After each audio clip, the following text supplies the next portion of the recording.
Dan ini berhubungan banget sama sejarah penjajahan Belanda di Indonesia. Zonder Java en Medan, dat is iets wat niet kan. Ya kalau meluk Jukbuin kan anget ya, dalamnya kosong kan, udaranya jadi ngalir gitu. Kalau meluk istri kan ya... Sekarang gue mau bahas sejarah satu barang. Barang yang deket banget nih sama kita, orang Indonesia. Gue mau bahas sejarah guling. Ada yang pernah kepikiran atau penasaran gak sih? Guling ini gimana ya awalnya bisa sampai ada? Apa benar guling ini cuma ada di Indonesia? Ada yang pernah kepikiran kayak gitu gak? Ada gak? Ada gak? Ada gak? Ada dong, please. Ada dong. Dan setelah gue cari tahu, ternyata keberadaan guling di Indonesia ini berhubungan sama sejarah penjajahan di sini. Gak nyangka nih gue nih arahnya ke situ ternyata. Ya udah kalau gitu, langsung aja kita bahas sejarah guling. Apa benar guling ini cuma ada di Indonesia doang? Dan apa guling-guling wibu gitu masuk kategori yang sama kayak guling kita di Learning by Googling? Ya, gue yakin lu sering denger ini nih. Dengar kalau Indonesia diklaim sebagai satu-satunya negara yang punya dan pakai bantal plus guling dalam keseharian orang-orangnya.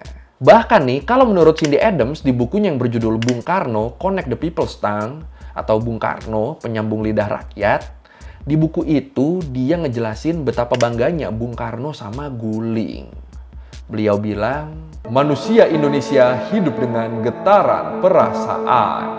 Kamilah satu-satunya bangsa di dunia yang mempunyai jenis bantal yang dipergunakan sekedar untuk dirangkul. Di setiap tempat tidur orang Indonesia terdapat sebuah bantal sebagai kalang hulu, dan sebuah lagi bantal kecil berbentuk bulat panjang yang dinamakan guling. Guling ini bagi kami, kegunaannya hanya untuk dirangkul sepanjang malam. Segitunya ya guling ya ternyata ya. Fungsinya simpel tapi dianggap penting. Bahkan sama Bung Karno. Gila. Tapi dari kata-katanya Bung Karno inilah, akhirnya kita jadi tahu kalau guling ini ternyata di Indonesia udah ada dari zaman dulu. Udah jadi teman tidur dari zaman dulu.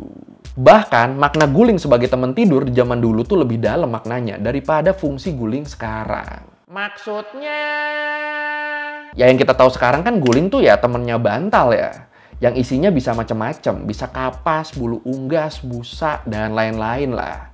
Terus biasanya dia tuh empuk, lembut, dan ya udah enak lah buat dipeluk. Tapi ternyata di zaman penjajahan dulu, fungsi guling tuh ternyata lebih apa ya?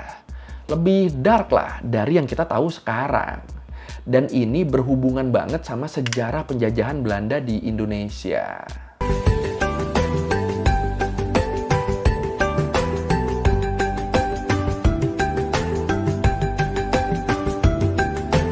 Jadi, kalau menurut buku Seabad Grand Hotel Pranger, dipercaya asal mula guling itu tercipta dari kebiasaan para serdadu maupun pejabat Belanda. Waktu mereka berkuasa di sini. Waktu mereka berkuasa di Hindia Belanda. Nah, di sini nih kita harus tahu nih, kalau orang-orang Belanda yang datang ke sini waktu itu, khususnya prajurit-prajurit prianya, itu mereka stay di sininya kan pasti lama banget ya.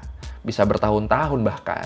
Jadi mereka bener-bener ninggalin negaranya, ninggalin keluarganya buat tinggal lama di wilayah yang nantinya jadi Indonesia. Dan ya udah, namanya laki-laki dewasa yang jauh dari keluarga, belum punya cukup uang juga buat jajan-jajan nakal di sini. Akhirnya buat memenuhi kebutuhan biologis mereka, terciptalah barang yang kita kenal dengan nama guling. Atau dulu dikenalnya dengan nama Dutch wife, istri Belanda. Iya, jadi guling yang sekarang kita suka peluk-peluk pas tidur, itu dulu ternyata fungsinya lebih dari itu loh. Fungsinya sebagai alat pemuas buat pria-pria low budget. Gila. Dan masih menurut buku Seabad Grand Hotel Pranger, di situ disebut kalau di zaman itu, para penjajah Belanda tuh bener-bener manfaatin guling buat ngelepas rindu sama pasangannya. Jadi lewat guling inilah mereka berfantasi seakan-akan benda itu adalah wanita yang mereka kangenin. Di buku itu disebut, bagi para pria Belanda yang tinggal di Nusantara yang meninggalkan kekasih atau istrinya jauh di negeri Belanda sana, mereka mengobati rasa rindunya dengan cepat tidur. Menghayal seraya memeluk guling erat-erat. Oke. Oke. Lieve meid, het valt me hard, maar ik moet gaan. Want voor mij is deze strijd nog niet gedaan. Holland zonder Surabaya, zonder Java en Medan. Dat is iets wat niet kan. Dan cerita istri Belanda low budget ini, kalau menurut VOI, Voice of Indonesia, juga sempat ditulis sama Pramudia Anantatur di bukunya yang berjudul Tetralogi Pulau Buru, Jejak Langka. Di situ dia ngejelasin eksistensi guling tuh berawal dari pelitnya orang-orang Belanda yang nggak mau modal buat nyalurin nafsu mereka. Katanya, tapi orang Belanda terkenal sangat pelit. Mereka ingin pulang ke negerinya sebagai orang berada. Maka banyak juga yang tidak mau menggundik. Sebagai pengganti gundik, mereka membuat guling. Gundik yang tak dapat kentut itu. Anjir, gundik nggak bisa kentut loh. Oke. Mantap juga nih guling nih. Makanya di buku itu juga disebut kalau sejarah guling tuh nggak akan ditemukan di sastra Jawa ataupun sastra Melayu. Karena guling ini beneran dibikinnya tuh pas Belanda di sini. Berarti termasuk produk asing ya guling ini ya jatuhnya ya. Selain itu di buku tadi juga diceritain kalau orang yang pertama kali ngasih nama Dutch wife ini adalah Sir Thomas Stamford Raffles. Before Raffles came to Singapore, he actually spent a period of his life as the Lieutenant Governor of Java. Dan ini secara nggak langsung nunjukin kalau waktu Inggris berkuasa di sini pun, mereka ikut-ikutan tidur pakai guling. Tapi tetap mereka nganggapnya itu barangnya orang Belanda, makanya dikasih namanya Dutch wife. Dan karena nggak terima guling disebut Dutch wife, akhirnya orang Belanda ngebales nih, dengan nyebut guling pakai nama British doll. Bonekanya orang Britania. Ini kan kocak ya, pada nggak mau ngakuin ini barang punyanya siapa sebenarnya, saling lempar nama gitu, tapi di belakang semuanya pada make. Aduh, penjajah kita. Tapi emang benar guling cuma ada di Indonesia? Nah ini, walaupun banyak diklaim cuma ada di Indonesia, tapi ternyata sejarah pemakaian guling atau benda mirip guling lah minimal, itu juga ada di Korea. Kalau menurut Gwang Junius, munculnya guling di Korea tuh diawali dari masalah suhu tinggi di malam hari. Waktu di Korea lagi musim panas. Suhu tinggi yang bikin kualitas tidur orang-orang sana jadi jelek. Karena pada kegerahan kan. Dan akhirnya orang-orang Korea zaman dulu ini pun pada ngide. Ngide buat nyiptain satu barang yang bisa menambah kualitas tidur. Nyiptain satu barang yang punya fungsi jadi semacam istri tambahan yang terbuat dari bambu. Dan ya udah, dibikinlah itu dan jadilah cuk buin. Cuk artinya bambu, buin artinya istri. Cuk buin ya bambu wife, istri bambu. Jadi barangnya ini dibikin seukuran panjang badan manusia, terus bentuknya tabung anyaman dari potongan bambu gitu. Terus ada ruang terbukanya juga di antara anyamannya, dan di dalamnya ya dibikin kosong, kayak gini, nggak ada isinya tuh dalamnya. Makanya pas dipeluk pakai kaki dan tangan, kita nggak akan kepanasan. Wah, berguna banget ini ya buat musim panas nih. Dan barang ini kenapa disebut istri? Ini nih karena dua alasan. Pertama, karena ukurannya dianggap pas nih buat ada di pelukan laki-laki. Dan alasan yang kedua, karena emang pada prakteknya, kebanyakan laki-laki di sana tuh pas musim panas lebih milih buat meluk juk buin daripada meluk istrinya sendiri. Waduh. Ya kalau meluk juk buin kan anget ya, dalamnya kosong kan, udaranya jadi ngalir gitu. Kalau meluk istri kan ya apa ya? Ya ada isinya lah. Dan yang menarik lagi nih, kalau ada suami istri yang punya anak laki-laki, anaknya tuh nggak boleh pakai juk buin bapaknya. Karena ya itu udah buin bapaknya, udah istri bapaknya. Jadi kayak dianggap istri beneran ya. 과연 제대로 만들어지긴 할까?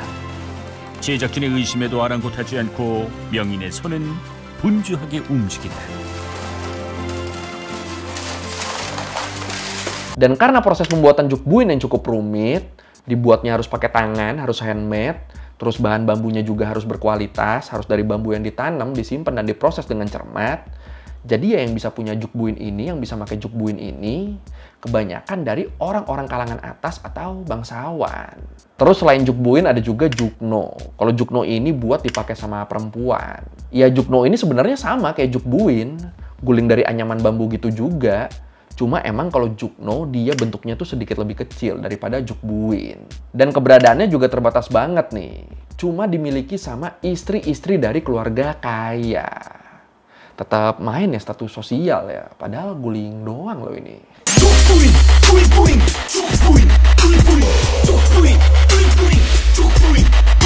Dan selain Jukbuin di Korea, ada juga Chufuren di Cina, sama Chikufujin di Jepang, yang sama-sama dikenal sebagai guling yang keras yang terbuat dari anyaman bambu, tapi dipercaya bisa membantu melancarkan aliran darah di saat kita tidur. Tapi ya keberadaan Chikufujin di Jepang ini zaman dulu banget ya. Kalau zaman sekarang kan di Jepang tuh lebih identik sama Dakimakura. Apa tuh Dakimakura?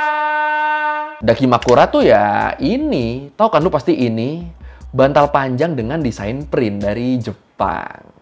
Bantal wibu ya kalau sekarang disebutnya ya. Dan buat namanya sendiri, Dakimakura, Daki itu artinya memeluk, dan Makura tuh artinya bantal. Jadi secara harfiah, Dakimakura tuh artinya ya bantal peluk. Tapi kalau kita lihat secara bentuk, daripada mirip guling, Dakimakura ini tuh lebih mirip body pillow ya, lebih mirip bantal badan. Ya walaupun kegunaannya kalau kita bandingin sama body pillow lagi, ini udah jelas beda ya. Kalau body pillow ini kan ngasih dukungan fisik, kalau Dakimakura ngasih dukungan emosional. Atau biar lebih jelasnya, kalau body pillow atau bantal ortopedi, ini kan dipakai buat ngebenerin posisi badan kita pas kita lagi tidur. Sedangkan Dakimakura ini dianggap sebagai sebuah objek yang bisa nenangin kita. Sama kayak security blanket, sama kayak boneka favorit anak-anak. Yang suka dipeluk gitu tuh, biar berasa tenang. Wow! Oh my god, this is my very own GF body pillow! Haha! Nah, menurut Japanese Station, Dakimakura ini akhirnya mulai nyatu sama kultur otaku tuh di sekitar tahun 1990-an. Di tahun-tahun segitulah, Dakimakura ini mulai punya sarung yang diprint pakai gambar karakter fiksi. Yang dianggap bisa ngebantu kehaluan orang-orang buat ngerasa dekat sama karakter favorit mereka. Dan makin kesini, inovasi di Dakimakura ini juga makin nggak ketebak ya, makin nggak kepikiran. Kayak di tahun 2015 misalnya, ada tuh Dakimakura yang pakai baterai dan bisa ngomong. Jadi makin mendekati fungsi pasangan lah jadinya, karena bisa ngomong kan. Dan dari sini juga lah, akhirnya kebentuk tuh dua pandangan orang-orang ke fungsi Dakimakura ini. Ada yang nganggap Dakimakura sebagai salah satu jenis bantal ortopedi, salah satu jenis body pillow. Tapi ada juga yang nganggap Dakimakura ini sebagai love pillow, sebagai bantal cinta. Karena ukuran dan desain print sarung bantalnya.